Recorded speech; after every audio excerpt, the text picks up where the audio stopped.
పోటీ చేసిన ప్రాంతాలు 2 ప్రాంతాలు, ఒకటి గాజువాక, 2 భీమవరం. 2 చోట ఆయన ఓడిపోయాడు. చాలా కష్టకాలమైన పరిస్థితి అప్పుడు.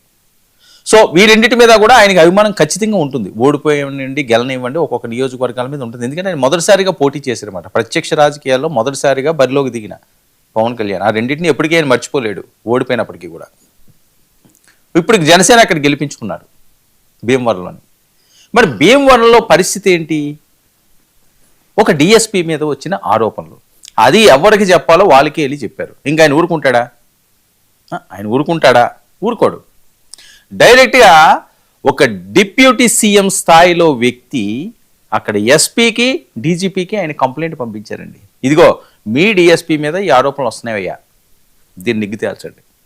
అంతేగాని యు ఆర్ సస్పెండ్, నిన్ను పీకి పక్కన పడేస్తున్నావు, నువ్వు అక్కడ ఉండడానికి అర్హడవు కాదు, నువ్వు ఎక్కడికన్నా వెళ్ళిపో, లేకపోతే లోపాయకారికరంగా పైకి చెప్పకుండా కాదు, బహిరంగంగా పైన చెప్పి ఈయన మీద ఈ ఆరోపణలు వస్తున్నది, ఎంక్వైరీ చేయండి, అది నిజమని తేలితే పక్కన పెట్టండి అని చెప్పే ధైర్యం, దమ్ము ఉన్న రాజకీయ నాయకుడు ఈరోజు అధికారంలో ఉండి, అధికారంలో ఉన్న వాళ్ళు కొన్ని అంశాలు పైకి చెప్పుకోరు. చంద్రబాబు నాయుడు గారు ఆ రకంగానే చెప్తున్నారు, నేను బాగా చేస్తున్నాను నేను అనుకుంటున్నాను, మీరు బాగా చేస్తున్నారని మీరు అనుకుంటున్నారు, ప్రజలు అనుకోవాలి కదయ్యా అని చెప్పి ఆయన ఒక పక్క నుంచి అంటున్నారు. లోకేష్ గారు ఆ రకంగానే మాట్లాడుతున్నాడు. ఆయన అంటే ఎంత ఓపెన్గా ఉంటున్నదంటే వీళ్ళు మాటలు కానీ వీళ్ళ బిహేవియర్లు కానీ